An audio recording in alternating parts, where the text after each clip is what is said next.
Buenas, yo soy Rocío y aquí vamos con el tema 8, motivación y cognición. Es larguísimo, vamos a por él. Nos vamos directamente al punto 2, que es motivación y pensamiento. La motivación cognitiva se puede entender pues, por los planes, las metas, las expectativas y atribuciones.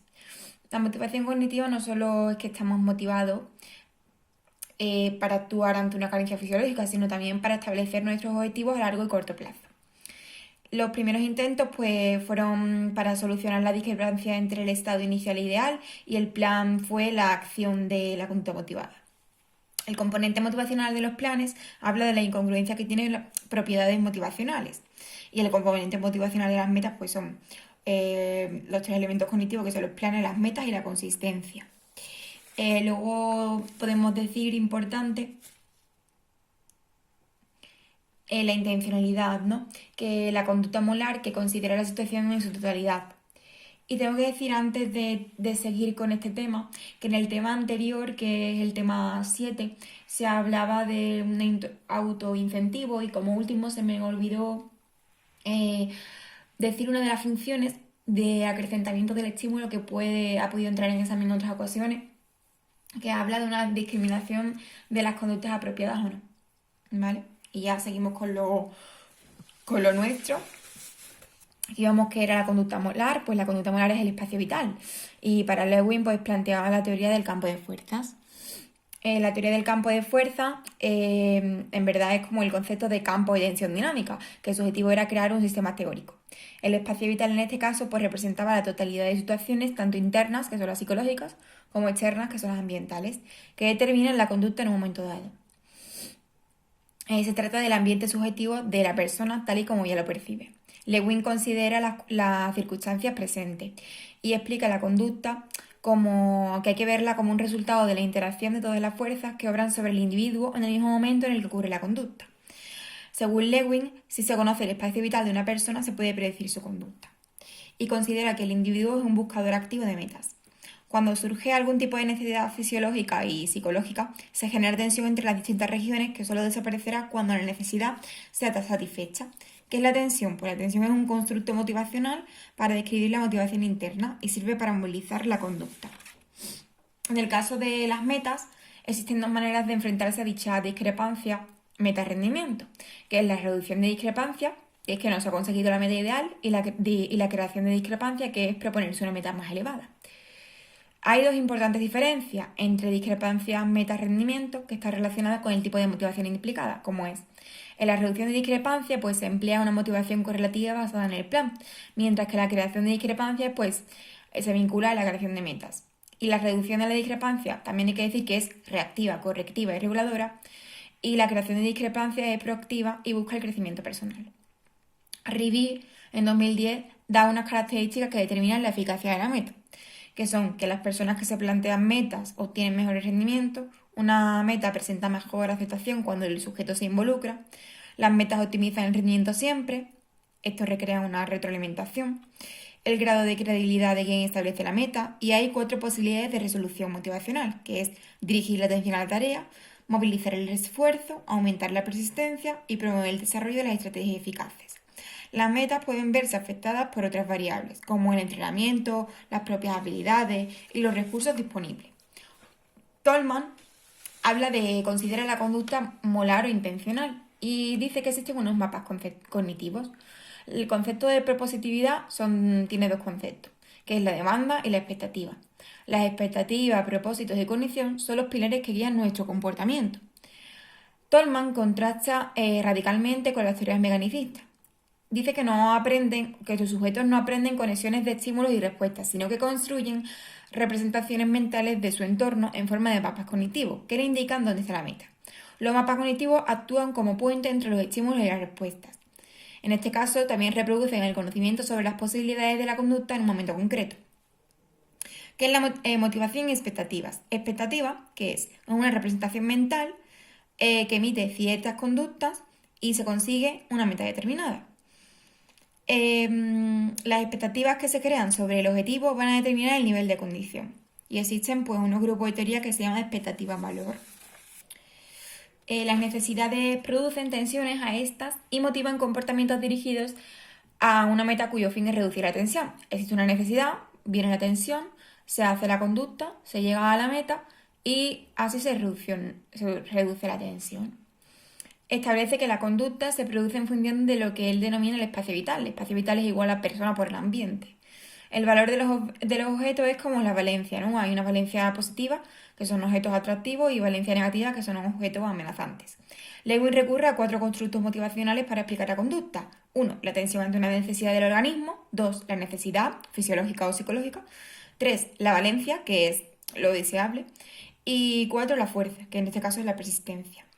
Papel de la motivación en la conducta propositiva. Para Tolman, la psicología es una ciencia objetiva de la conducta que debe centrarse en el estudio de las conductas molares. Es decir, estudiada como un todo sin reducirla a sus componentes más elementales. Hay 2 formas de expectativa. Está la expectativa de resultados, que se realiza un juicio sobre el resultado y esto conlleva una acción determinada, y hay 4 determinantes de la expectativa de resultados, que es la historia de resultados personales y la información de comparación social. También está la dificultad de la tarea o la personalidad. Y está la expectativa de eficacia, que consiste en un juicio sobre la propia capacidad para llevar a cabo una tarea.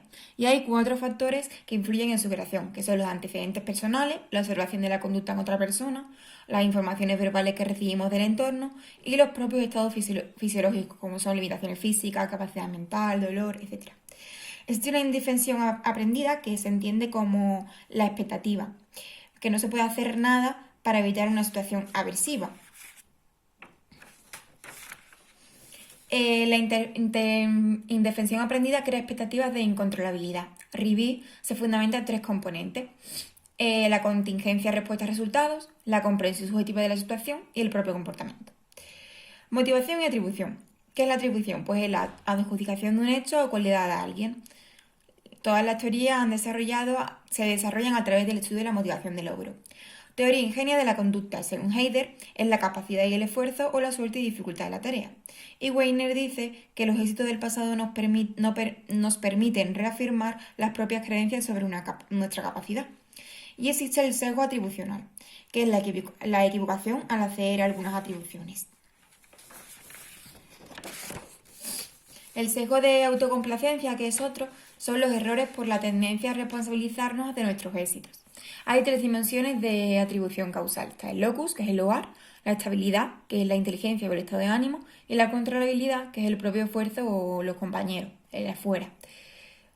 Consistencia. La persona presenta una tendencia a mantener un equilibrio entre sus pensamientos, convicciones, actitudes y propia conducta, que es la congruencia.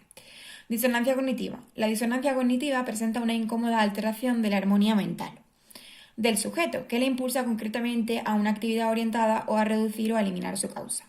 Se crea un desequilibrio homeostático y se puede producir por 4 motivos diferentes: elegir entre 2 opciones, justificación insuficiente, justificar excesivamente el esfuerzo realizado o un comportamiento que sabemos que tiene consecuencias negativas. Punto 3. Motivación y necesidades psicológicas básicas. El ser humano tiene 2 formas de motivarse. Está la motivación extrínseca y la intrínseca. La extrínseca es cuando viene de un evento externo, su conducta depende del medio, y la intrínseca viene de nosotros mismos, por una propia curiosidad y nuestra competencia. La motivación intrínseca. Watts dice que la motivación intrínseca es el deseo de involucrarse en una actividad simplemente por el interés de participar en ella. Yo quiero estudiar psicología porque quiero aprender psicología, no porque quiero aprobar y sacar un título. La motivación se produce en ausencia de un estímulo externo. Se basa en necesidades psicológicas responsables de la iniciación y persistencia, frente a la ausencia de fuentes extrínsecas y de motivación. Esto lleva a la curiosidad. Es decir, nuestra motivación intrínseca nos mueve aumentando la curiosidad y el número de conductas exploratorias. Esa conducta exploratoria es capaz de lograr una activación psicológica. Los estudios de motivación intrínseca inciden en los aspectos subjetivos que la determinan y definen al hombre como un agente causal. Y hay conceptos como autocompetencia, causación personal, autodeterminación y eficacia, y todo se basa en la autopercepción, que es realmente la percepción de uno mismo. Autocompetencia, ¿qué es esto? Pues dice Robert White en 1959 que las personas tienen la necesidad de sentirse competentes y actuar eficazmente en el entorno. El concepto de causación personal es como, o sea, de chance, y es como que se refiere a las conductas que inicia una persona con la intención de producir cambios en el ambiente. La causación personal es una dimensión básica del hombre que se esfuerza por ser el agente causal y origen de su conducta. Deschamps dice que el hombre es el origen o también puede funcionar como un peón marioneta. Las personas autodeterminadas se consideran como iniciadoras de su conducta y pueden ser pues origen o peones. Y existe aquí la paradoja del incentivo. Hay 3 tipos de motivación intrínseca. Hacia el conocimiento, que es saber algo nuevo, hacia la ejecución o logro, que es superarse a uno mismo, y hacia la estimulación, que es alcanzar sensaciones placenteras. Teoría explicativa de la motivación intrínseca. Lo que determina la motivación no es, es la manera activa e intencionada en las personas que ponen a prueba sus competencias. Y eso es importante que lo sepamos. La motivación motivada se puede distinguir en 2, propositiva y espontánea, ya que está impulsada por planes, metas y objetivos personales. La teoría de sobrejustificación. La percepción que tiene uno mismo de las causas que provocan su conducta determina e influye en su motivación. Establecer el interés por una tarea se ve afectado si se induce al sujeto a comportarse en esa actividad como instrumento para alcanzar alguna meta extrínseca. El interés personal por la actividad disminuirá si la acción se convierte en instrumento para conseguir una meta extrínseca. Ya nos convertimos en una causa sobrejustificada. La conducta pasa de depender de factores internos a hacerlo de factores externos. Según esta teoría, la percepción que se tiene de las causas de nuestra conducta determina e influye en la futura motivación. Y también hay aquí un estudio clásico de Lepper, de 1972, que hay 3 grupos, ¿no? De unos niños que estaban dibujando, y hay 3 grupos: condición de control, condición de premio esperado y condición de premio inesperado. Pues los niños que tenían expectativas de premio tenían menos motivación de realizar la actividad, y los grupos de control y el premio no esperado no tuvieron ningún cambio significativo a la hora de seguir dibujando. Bien, la hipótesis de la sobrejustificación dice que los premios introducen autopercepciones de instrumentalidad, provocando un exceso de la motivación intrínseca. Y aquí aparece el costo oculto de la recompensa, que es un resultado que produce un premio externo. Teoría de la autoeficacia. La percepción, pues, depende del dominio sobre la tarea determinada, de sus expectativas, de la persistencia o del esfuerzo que ponga la persona. Las personas con mayor nivel de autoeficacia tienen mayor motivación intrínseca. La autoeficacia se basa en factores cognitivos. La autoeficacia percibida y la expectativa de resultado. Esto ha caído en examen. La autoeficacia percibida es una valoración de la capacidad de uno mismo para organizar y llevar a cabo un tipo de concreto de actuación. Y la expectativa de resultado es la apreciación acerca de la posibilidad de que le den las consecuencias a tales actuaciones.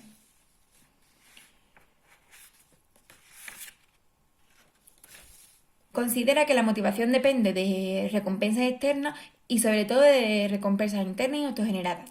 Punto 4. Grado de motivación. La misma acción puede estar intrínsecamente motivada para unas personas y extrínsecamente para otras. La relación con la motivación extrínseca se dispersa en 2 conceptos: el del refuerzo y el incentivo. Aunque hubiera causas internas, eran las causas externas a la persona a la que podrían producir la conducta. El aspecto motivador del incentivo está en la expectativa. El estudio de motivación intrínseca dice que el hombre estaría tan deseoso de saber como de poder demostrar que sabe. La motivación intrínseca correlaciona positivamente con el aprendizaje, el motivo de logro y la percepción de competencia. La teoría de la autodeterminación lo que nos dice es que se basa prácticamente en comportamientos que son volitivos. Eso quiere decir que son comportamientos voluntarios, por lo que las personas reflexionan sobre sus acciones y se comprometen con ellas. Se define la autodeterminación como una tendencia innata a involucrarse y que despiertan interés y que suponen una obligación. Es el mismo sujeto quien decide su propia conducta y el grado en el que se implica en una tarea. Teoría de la evaluación cognitiva. La satisfacción innata de sentirse autónomo y competente hacia una tarea incita la motivación intrínseca. Por el contrario, la percepción del control de la conducta por estímulos externos disminuye el sentimiento de autonomía y con ello el nivel de motivación intrínseca. El objetivo de especificar O sea, el objetivo de esta teoría realmente es especificar los factores que explican la variabilidad de la motivación intrínseca y conocer aquellas conductas que le llevarán a la meta que es satisfactoria en sí misma. Y hay dos procesos a través de los cuales influyen los estímulos exteriores, que es el cambio de percepción de competencia y autonomía y el cambio en el origen de la causa de la conducta. Es decir, que se puede cambiar la percepción de una causalidad interna. Hago lo que yo quiero, a una casualidad interna hago lo que me indica, lo que genera un descenso de la motivación de nuevo intrínseca. Esto ha caído en examen para decir, Ryan, todos los premios externos que reciben cuando se realiza una conducta tienen dos aspectos. Sobre ella determinan su competencia y autonomía. Está informativo, esto entra en el examen, que suministra sobre retroalimentación de su competencia, o sea, la eficacia de la acción recompensada, y el otro concepto que es la información positiva, que aumenta la sensación de competencia, esto es decir, aumenta la motivación intrínseca, decir a alguien que se acaba de sacar el carnet de conducir que lo hace muy bien, o una información negativa que disminuye la sensación de competencia, es decir, disminuye la motivación intrínseca. Y está el controlador, que provoca la relación instrumental entre la ejecución y las consecuencias, lo que disminuye la motivación intrínseca por la tarea. Si el premio tiene un efecto poco controlador, aumenta la sensación de autodeterminación y la motivación intrínseca y viceversa. Es decir, informativo y controlador. El informativo tipo positivo y negativo y el controlador nada. Vale, los aspectos informativo y controlador guardan una relación inversa. Teoría de la integración orgánica. Ryan y Deci considera que los estímulos externos se van interiorizando y que hay tres estados motivacionales, que está la desmotivación, la motivación intrínseca, que es la satisfacción inherente a la relación de la tarea, y la motivación extrínseca, que son los distintos niveles de autonomía. Hay muchos más, ¿vale? Luego estaría la regulación, o sea, luego está caracterizada por 4 tipos de regulación cuyo objetivo es la interiorización de los motivos que llevan a la conducta. Ahí está la regulación externa, que se realiza por una recompensa contingente, es decir, por ejemplo, un ejemplo, ¿no? Trabajar para ganar dinero. La regulación introyectada, que es cumplir una demanda externa pero por recompensa interna, es un ejemplo, cuando alguien empieza una dieta para que le vean mejor. La regulación integrada, un ejemplo es hago deporte porque sé que es bueno para mi salud. O la regulación identificada, que es, por ejemplo, colaborar con una ONG. Los factores serían los apoyos sociales, que por ejemplo son figuras de la autoridad, competencia percibida o la autonomía. Los valores sociales y contingencias externas que van paulatinamente considerándose como propios y derivan en valores y motivaciones personales. Efectos de la teoría sobre la motivación. Hay 2 factores más que afectan a la motivación intrínseca, y son el grado de dificultad o el empleo de premios e incentivos. Grado de dificultad de la tarea. Se considera una situación de reto óptimo aquella en la que el nivel de dificultad de una tarea es semejante a las habilidades para llevarla a cabo. Si la tarea es fácil, resulta aburrida. Si es difícil, aparecen respuestas de ansiedad. Y se estudió la existencia del flujo o flow, que es la situación de flujo, que es como surge un reto, que se realiza la acción sin esfuerzo, es un estado de concentración en el que se da una implicación absoluta de la actividad y que fluye tan intrínsecamente motivada en la tarea que se deja de absorber por ella. ¿Vale? Luego estaría las condiciones que se produce para que se produzca la experiencia del flujo, esto ha entrado en el examen. Realmente todas, pero la primera y la última son las que más. La primera dice que se produzca la unión efectiva entre acción y pensamiento. La segunda, que se tenga la sensación de control sobre la tarea. La tercera, ser capaces de concentrarse. La cuarta, que la tarea y la meta a cumplir estén claramente establecidas y equilibradas. 5, que se tenga claridad de objetivos. Y la 6, que ha caído en examen, que la retroalimentación por la ejecución no sea ambigua y se proporcione inmediatamente. Características del premio que efectúan a la motivación intrínseca. Hay muchos estudios que dicen que las recompensas tienen un efecto destructivo sobre las tareas creativas y hay 4 factores que limitan las circunstancias que aparecen a la aparición de premios para que reduzca la motivación intrínseca, que es la expectativa de la recompensa, por ejemplo, o el carácter material de la recompensa, también que interfieren en el proceso y la calidad del aprendizaje, o este que ha entrado en examen, que sería el efecto de saliencia. ¿Qué es esto? Pues el efecto de saliencia de la recompensa cuando el premio está a la vista del sujeto o se le recuerda con frecuencia, y esto defiende el interés intrínseco por la tarea. En definitiva, la recompensa afecta a la motivación intrínseca si es esperada, tangible y excesivamente saliente, pero si no presenta dichas características no afecta a la motivación intrínseca. Motivación y acción. Hay multitud de conductas por las que no estamos intrínsecamente motivados. Las conclusiones de la relación entre intrínseca y extrínseca son: los individuos con motivación intrínseca seleccionan trabajos creativos de dificultad moderada y los de extrínseca son menos creativos y eligen tareas fáciles. Los de motivación intrínseca, el placer reside en la realización de la tarea, y en la motivación extrínseca el foco está en los beneficios. La realización de una actividad en la motivación intrínseca conlleva emociones agradables y la motivación extrínseca provoca tensión y presión social. En la motivación intrínseca el premio es afectivo, implica placer, autodeterminación, y la motivación extrínseca busca premios sociales y materiales. La motivación intrínseca en los trabajos mejora los procesos cognitivos, aliviando el estrés y etc. Y la motivación extrínseca es necesaria cuando la persona no tiene interés por sí misma. Y estas dos han caído. En la conducta, la motivación extrínseca, cuando cesa el premio, cesa la tarea. Y en la motivación intrínseca será elevada de los trabajos voluntarios. También tenemos factores extrínsecos, percibidos como informativos, que también entran en el examen. Sobre la propia competencia facilitan la motivación intrínseca. Los percibidos como controladores la disminuyen. Punto 6. Motivación y cambio. A través de estímulos externos se puede intervenir tanto por la promesa de premio como por la amenaza de castigo. Con niveles elevados de motivación intrínseca se consiguen metas indispensables. A finales de los 80 se empezó a trabajar en la motivación intrínseca para ver un cambio en las personas, para ver autodeterminación y autoeficacia. Y se hizo entrevista motivacional propuesta por Miller y Rolnick en 1991, hace poquito. Propusieron un enfoque novedoso para las personas que se encontraban en una situación de bloqueo y llevaban a cabo conductas dañinas a largo plazo, pero sacrificantes a corto plazo, pero como por ejemplo la ingesta de sustancias estupefacientes. La entrevista motivacional, y esto ha entrado prácticamente pues todo de la entrevista. La entrevista motivacional es una herramienta útil para ayudar a personas con adicciones. Trabaja fundamentalmente la motivación para desear un cambio a través de la autodeterminación y la autoeficacia de los sujetos. Y frente a los planteamientos directivos del momento en los que se insistía al paciente en qué debía hacer, este enfoque pretende potenciar la motivación para que sea el propio paciente el que desee modificar sus patrones de conducta a autodeterminación. El paciente puede asistir a consulta por dos motivos. 1, por las presiones de su entorno para que lo haga, o 2, porque él mismo siente la necesidad.